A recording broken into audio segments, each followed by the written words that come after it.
Now we're spending the whole time in a laptop trying to figure stuff out or doing PowerPoint slides. It's important to get our body moving. A colleague and dear friend of mine, Martin, he went to the doctors and said, "Dude, I want to be better." And the doctor said, "What's wrong with you?" He said, "Nothing.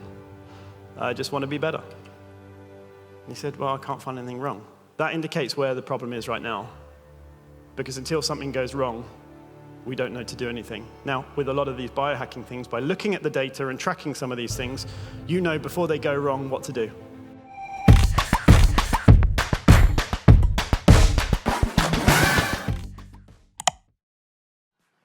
Hey guys, how are we doing? How are you enjoying Mind Valley University so far? So, today, I'm very happy to be here today to share this journey. So, everything I talk about, I learn from the best authors, scientists, researchers, everywhere I can find as much data as I can. And I am none of those things. I am just someone that wants to optimize their health and share everything I learn along the way, and as much data as possible as well. So, this was me at 31. And don't worry, this isn't going to be a sub-story about how my life was awful and how crappy I felt, but a little bit of background. So, traditional guy, working hard, poor diet, poor lifestyle, all of the usual things, and I didn't realize that I was getting sick. As you can see from the state of me there, it's pretty bad. I was on a flight on the way back from Bali, and I wasn't feeling too good. Got back into the country. Next thing I know, I'm in the back of an ambulance with kidney stones stuck in my ureter, which was horrendous. And the doctors just kind of shrugged their shoulders and said, once you get them, you get them. So, of course, I spent a whole year being stressed, not knowing what the hell was going on. And one day, I was in and out of the doctors literally 5 days in a row, and they just didn't have any answers for me.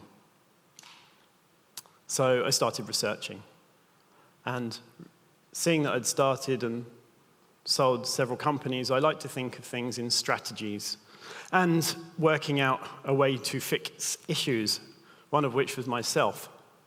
So I got Post-it notes, I was sticking them all over the walls, working out all the different symptoms and researching every one of these things. Fast forward 5 years, I heard about bulletproof coffee. Now, number one, who here understands what biohacking is? Okay, so about 40%. Who here understands what health optimization is? There should be more hands. There should be, for sure. The point is I heard about bulletproof coffee and heard about the Bulletproof Radio podcast, and that there was people like me out there called biohackers that like data, science, and technology to optimize their health. Then, after optimizing myself and listening to every guru about fasting and optimizing your health, thinking I was doing the right thing, this was me. Now, while I look younger, look at the state of that body. And I'm not particularly big built these days, but the point is I was doing what experts were telling me was the right thing to do for them.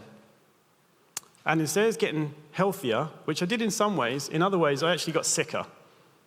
I thought I knew everything. And the internet is full of people that think they know everything.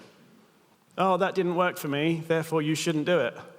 But that is where biohacking is so flipping amazing, because it's about what works for you as an individual, not what works for everyone else. For instance, you go to the doctors with a sore throat or an infection, he'll give you antibiotics. Or if you've got bad digestion, he says you've got IBS. Everyone pretty much has the same treatment. In biohacking, you don't. So, in this case, I had good diet, good lifestyle, did everything I thought was right, fasting as much as I could. Bonkers. So, a year later, this is me. After realizing that I shouldn't listen to every guru, I really should walk the walk and do everything properly. increase my food intake and what I eat specifically based on what my body needed. And I put on about 10 kilos, I think is the difference between the two pictures there. Same person, but the thing is, I still don't think I know everything. And in fact, the more I learn, the more I realize I don't know. So, I'm getting into what biohacking actually is and what it isn't. And it's important to define what it isn't because the media likes to call it lots of different things. What it isn't is having a chip implant in your hand. Now, I wear a constant glucose monitor because I like to see what different foods do to my health. And, but there are people that are implanting chips that you can get on the underground or pay for things. It's not that. It is not editing your genes or your cat's genes so it glows in the dark, which is TV programs lead you to believe. And it's not just popping random supplements hoping that it's the right one. That's not targeted, it's not diagnostic, and it's not specific. And it's not just fad diets. So what is it? It's health optimization with a sexy name. As Dave Asprey, the father of biohacking, calls it, it's optimizing the environment inside of you and outside of you to take control of your own biology. It's figuring out why something is going wrong and not just saying something's wrong and masking the symptoms. It is preventing health issues before they happen. And it's targeted and quantified using data. For instance, the Oura ring, which I track my deep sleep, REM sleep, light sleep, heart rate variability, resting heart rate, respiratory rate, body temperature, the lot. As well as various other things such as air quality when I'm traveling, or EMFs in my hotel room where I rip the Wi-Fi router off the ceiling because it interferes with your sleep, which I'll come on to later on, where I damage the ceiling and have to buy sticky tape to hide it so that the cleaners don't see it. I will tag the hotel after I've moved out. So, health optimization and biohacking are all of these things brought together. The longevity movement, ancestral wisdom, mimicking nature, where we can't get to nature, and I'll go into details on that in a minute, including fitness, especially quantified fitness, preventative medicine, and nutrition. Traditional doctors don't generally go into this stuff. There are a few that are coming around. For instance, if we talk about preventative medicine, a colleague and dear friend of mine, Martin, he went to the doctors and said, "Dude, I want to be better." And the doctor said, "What's wrong with you?" He said, "Nothing. I just want to be better." And he said, "Well, I can't find anything wrong." That indicates where the problem is right now. Because until something goes wrong, we don't know to do anything. Now, with a lot of these biohacking things, by looking at the data and tracking some of these things, you know before they go wrong what to do. With implementing the things that I'm talking about today, you will have actionable takeaways, things for you to try for you to see what works for you. If it doesn't work for you, that's fine. But you can implement them, try them, and see how well it works for you. Now, biohacking is also perceived as very expensive to the general public. It's one of the things I get asked on my Instagram most frequently is, "Are you rich because you do all this biohacking?" Well, these things are all fun. They are ridiculously fun. And like with sex, it serves several purposes. One, because we can reproduce, and two, because it's great fun. Biohacking is the same, in my opinion. So here we have red light therapy, chili pads that cool your body temperature down while you sleep, a shitload of supplements, laser IV, tracking your blood glucose, and hyperbaric oxygen therapy. And I love them all, don't get me wrong. But they're not fundamental. And until you get the fundamentals right, your body is not going to operate as it should do. It is that simple.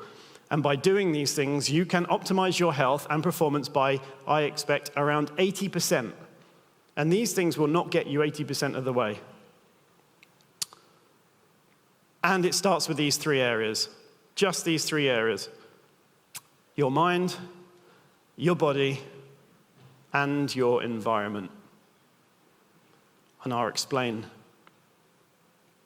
So, your mind. Meditation, as we know on multiple studies and even on scans proving it, what it does to our mind, what it does to our energy, what it does to our cortisol levels. Flow states, getting into flow states. Now who here knows when they're in flow state when they're working? Who doesn't know what flow state is? It is that state that you get to when everything is just flowing freely. You are working, you are in the zone. Everything is so easy, it's just bump, bump, bump, bump, bump, done. And you feel so productive. It's also brain training, taking nootropics, which I am a big fan of. I have a blue tongue most of the time, as you can probably see, which is methylene blue. I won't go into the details on that. There are things like psychedelics, which again, I am a massive fan of, as Sean spoke about yesterday, especially microdosing psilocybin when I'm in a country where it's legal. And one that's helped me personally is mindfulness, just stopping and being present in the moment and observing the world around you. Now, all of these things with our mind helps the body calm. It has a massive effect on our body hormonally, and when our hormones are out of whack, we bloody well know it. Body, sleep. If there's one thing that you do out of everything from what you learned today, and I will go into my favorite one for this, it is optimize your sleep. One thing that you take away from today is your sleep. Because if your sleep is shit, you will feel really bad. You will feel really bad. And when you have that for a few nights in a row, you feel really, really bad. And you are dying for a good sleep. The amount of processes that run while you do sleep helps the body heal and recover from the damage you have done to it during the day. So I've lumbered on that point a little bit, but I will come back to it in a bit. So body is also supplementation, optimizing your oral health, because if your mouth isn't healthy, your gut won't be healthy. And that includes things like root canal, metal fillings, oral microbiome imbalance. It's getting your nutrition and diet down. It's also optimizing your hormones, so you have decent libido and a good sex life, and all the other things on the slide. I'm not going to do death by PowerPoint from this. Environment. Actually, it's the most underrated one of all. And what happens in our environment determines what happens in our body. For instance, if you were swimming in a pool of acid, what would happen? You wouldn't last very long. That's just the extreme example. You want to make sure your environment is good. That means light, air, people around you,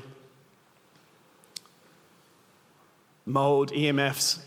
Now, who here knows anything about EMFs? Who here is crazy enough to turn off their Wi-Fi router at night? Yeah, pretty cool. Awesome. With EMFs, it's an important one for me specifically because once upon a time, in one of my apartments where I was living, I couldn't sleep. I was semi-awake pretty much all night, every night. You know that state where your mind is just ticking over, almost like you're going to miss a flight in a few hours' time. I was like that every night, until we had the decorators come in, and he moved the Wi-Fi router away from the wall, which just happened to be less than a foot away from the head of my bed, and I suddenly started sleeping properly.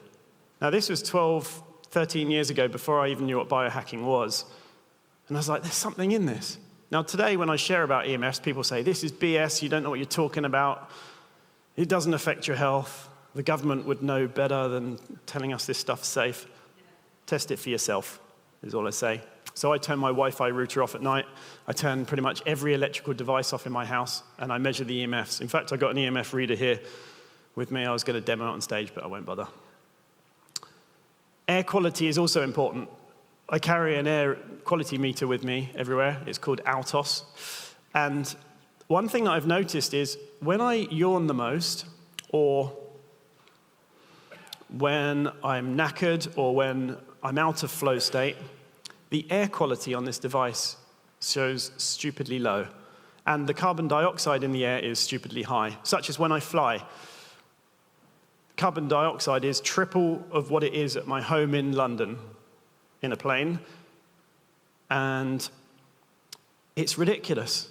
It is stressing our body this whole time, which is why people get so jet lagged and get ill when they fly, because our bodies need oxygen to operate properly, obviously. Anyway, I'll move on. Light exposure is also really important, like these LEDs shining in my eyes right now, and I feel like a fraud for not wearing blue blocking glasses, but I'll come on to that in a minute. So, we're going to get into some actionable takeaways after I've told you those three areas. So, feel free to take photos if you want. So, wear blue blockers after sunset. Now, I'm going to get another show of hands here. Who knows what blue blocking glasses are? Who thinks they look absolutely bonkers? Me too. But I love them. If there was one hack, unless I was on a desert island with no fake light, if there was one hack that I would do for the rest of my life, over everything else I ever biohack with, it is wear blue blocking glasses. And that is a big, big claim. If we do not have an absence of blue light for at least 3 hours before bed, we do not secrete our main sleep hormone, melatonin, enough. So your sleep will be impaired. Now, melatonin is also good for helping the body to detoxify.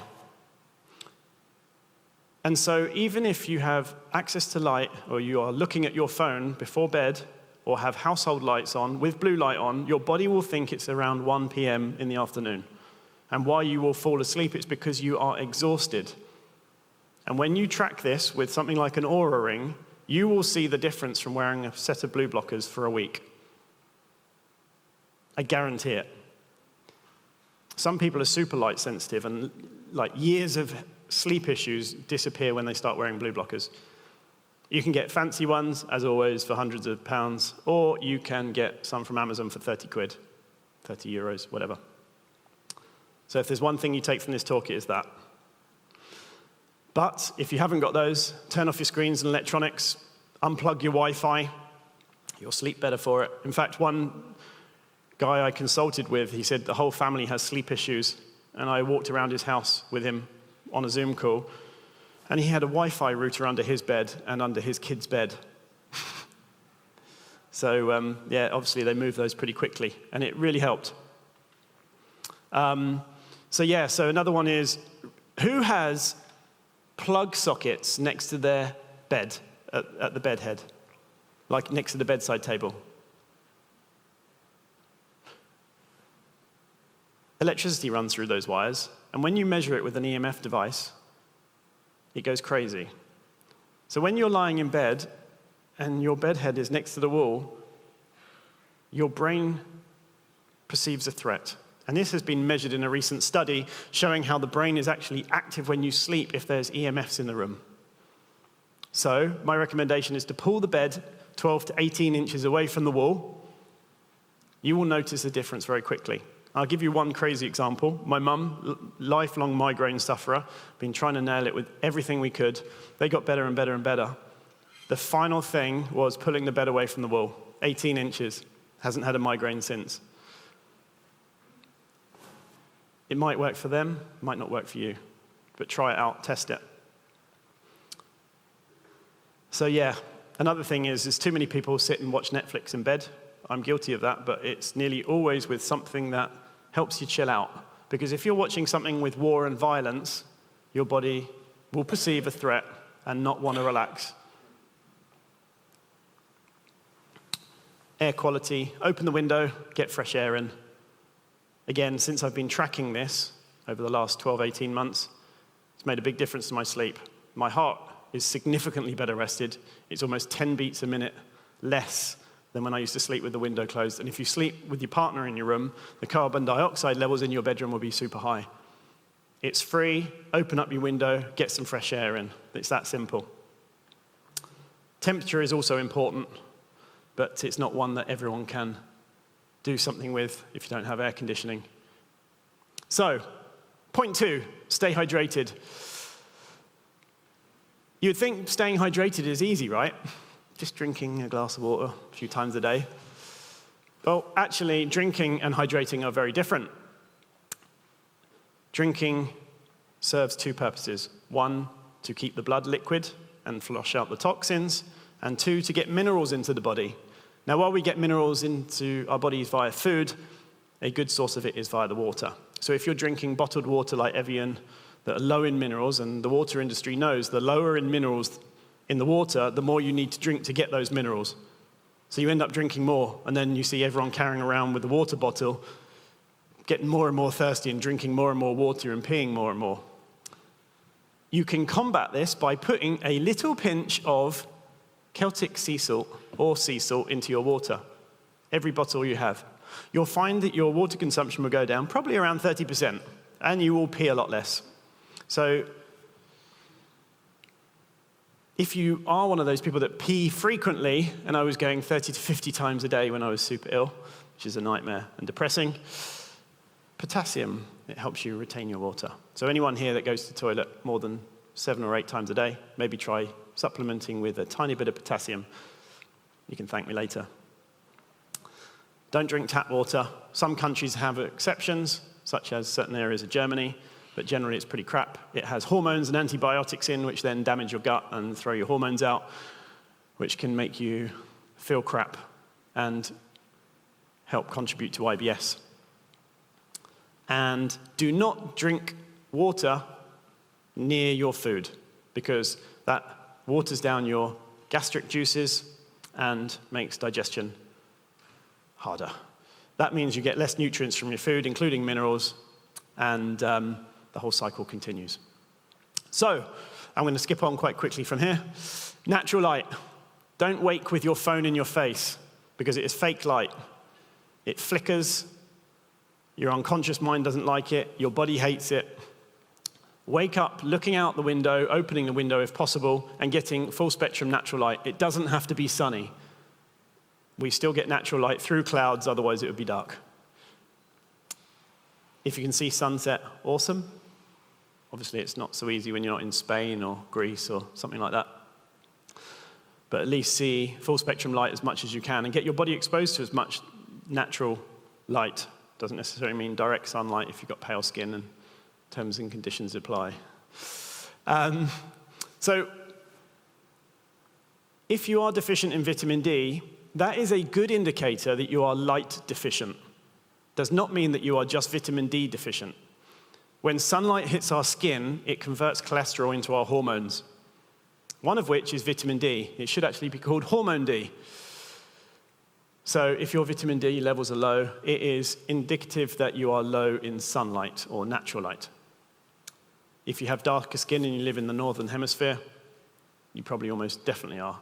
And in fact, the highest rate of prostate cancer in the world is in African men in the northern hemisphere, because they are so low in vitamin D and don't get enough natural light because they need more natural light than pale skin. And then, of course, wear blue blockers after sunset. So, this is one of my personal favorites, actually, and has impacted my life massively, although I feel absolutely bonkers whenever I take my shoes off and stand in the grass in a park. Grounding and nature.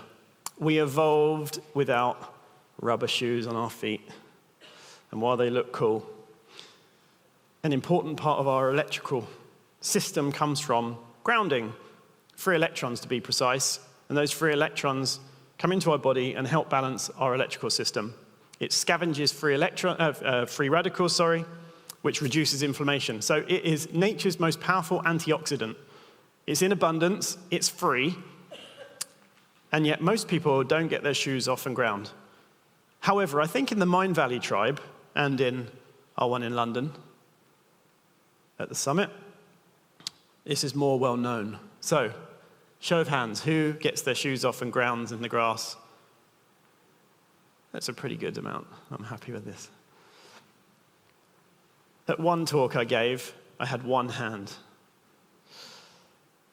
The only time that was when they hung the washing out in the garden and they forgot to put their shoes on. It's critical for our bodies to operate properly, to be grounded. I recommend 20 minutes a day. 40 is even better. Over that, I don't see any benefits. And you can measure it in the body with thermography scans, which I've actually had. And I didn't put them on the slides because I wanted to keep them as simple as possible. But you can see the inflammation in the body disappear after grounding, sleeping grounded, for 4 nights in a row. And you can get grounding bed sheets if you live in the city and you don't have a park near you, like myself. Or you can just get your shoes off and stand in the grass. I have an earthing mouse mat as well, so that when I'm standing at my standing desk, I'm earthed out at the same time.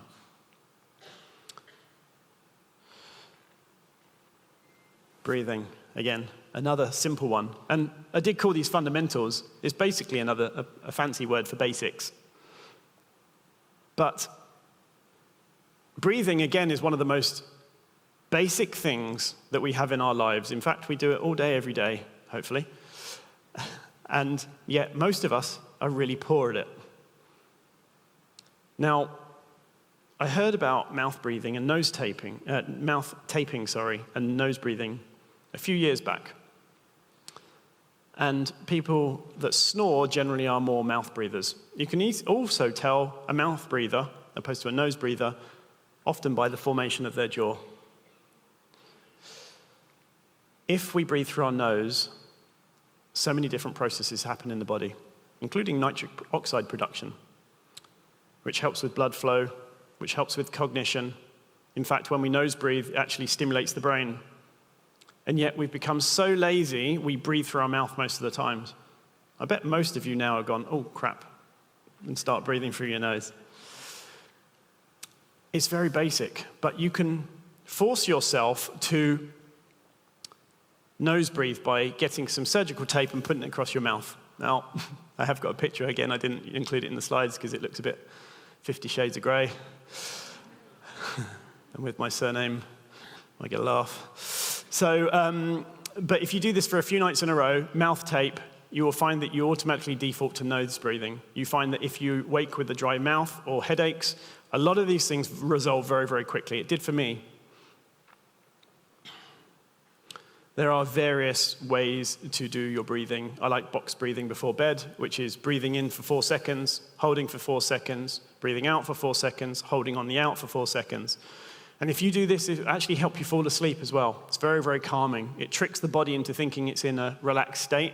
It feels relaxed, and then you drop off to sleep. 3 to 5 minutes is amazing. Obviously, Wim Hof, the legend, slightly different way of doing it, but amazing. And if you do live in a city, get yourself a good air filter. I use Air Doctor personally, but there's loads of good ones out there with HEPA filters and things. So we evolved using our bodies more than our brains, not our brains more than our bodies. We would hunt, we would sleep, we would play.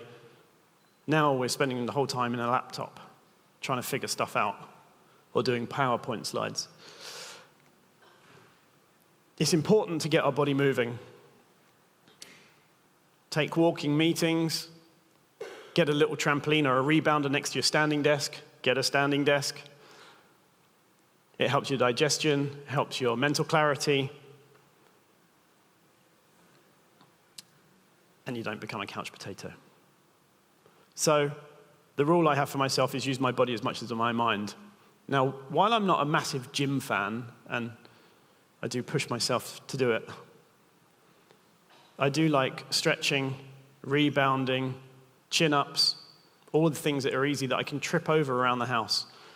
Like in the doorway to the kitchen, if you put a chin-up bar, and make sure you do 3 or 4 of those every time you go through. Get the body moving. Helps your lymphatic system detoxify your body better. And you can pick up a rebounder for €30 on Amazon. Very simple, and I'm going to skip through this, so get a photo.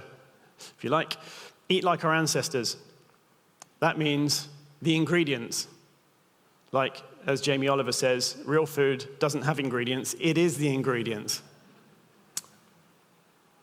Organic veg, organic fruit, hopefully grass-fed organic meat, wild fish. Even the vegetables are hard to navigate because of the amount of pesticides and crap they put on it to make them grow. But eat natural. You'll see how differently your body runs when you feed it properly. No pasta, rice is fine. No pasta, none of these crappy products, and bread is the tough one for everyone to avoid. As soon as the waiter comes over to the table with a bowl of bread, I'm like, no, take it away, because I know if it's on the table in front of me, even I will eat it. It's a minefield. Alcohol's a poison, but the thing is, I didn't drink for like 2 years, and I remember seeing people walking down the road pissed, and I was just like, I'd love to be able to get drunk. And I was so stressed about not being able to drink. In fact, one night I just said, why not? So I had a few Negronis, and I was like, this is an amazing feeling. I love this. And I relaxed. I actually got healthier as a result of being able to let go and not be too stressed about every single detail. And it's like Ben Greenfield says, it's like he likes to be clean and perfect 95% of the time. And then you savor and enjoy the 5% a lot more. Oral health.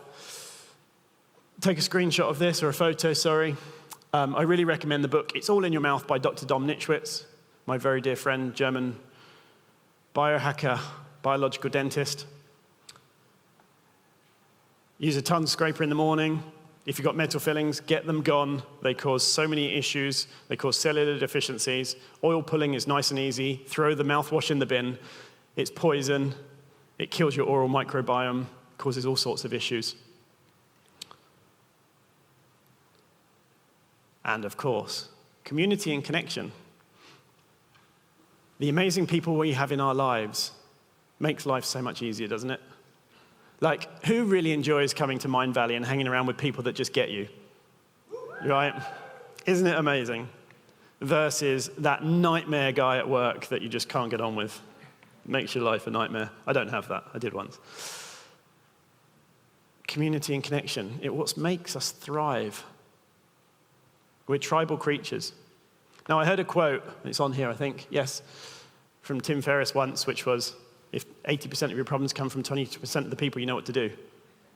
Get them gone. Give them a few chances, though. Don't be an arse. It really does make life so much easier when you have amazing people that you don't have to tread on eggshells with. It really does. And it stops the drama. And I say that wholeheartedly with my team from my summit. It's amazing. They're all growth mindset, and they hold me accountable, so I'm very grateful for that. So, as Dr. Ted Akakoso said at my summit in 2019, here is the prescription for optimal health. And it's very simple. And I've edited this, the last two of mine. Sleep well, eat well, hydrate well, breathe well, move well, sun well, ground well, relate well, love well, very well, detox well. So, after all of that stuff, and those are the basics, I really recommend you try those. The cool shit. The IVs, cryotherapy, hyperbaric oxygen therapy, PEMF, red light devices, all the expensive stuff that gives biohacking its bad name. But until you got the fundamentals down, don't bother. So, just very quickly, because I've got 1 minute, 54 seconds. New trends, what's going next? So, healthcare will become personalized. People will be tested, they know the deficiencies, they will fill those deficiencies. Everyone will have personalized healthcare. This is what is coming. There's a company called Bionic that actually do this already. It's amazing, it's going very quickly, and especially with the worldwide pandemic situation, healthcare has skyrocketed. So I'm very, very happy about that. More people are turning to ancestral living. Now, who here follows Liver King on Instagram? Just out of interest. One hand. Wow, this dude's got like 2 million followers. He's a big bodybuilder that walks around in underwear, pulling chains, and flies around in a private jet, living the primal life. It's actually quite funny, but the point is he's got 2 million followers in no time because he's got good content. more people are understanding primal and ancestral living. Supplements for kids and biohacking your pets. Biohacking for pets. Everyone loves their pets, and this is growing very, very, very fast, actually. The amount of people that ask me about this is crazy. So, I can't show those two. That's it. So, thank you guys for listening today, and I hope you got some actionable takeaways. If you want to follow me, that's me on Instagram and my summit there as well.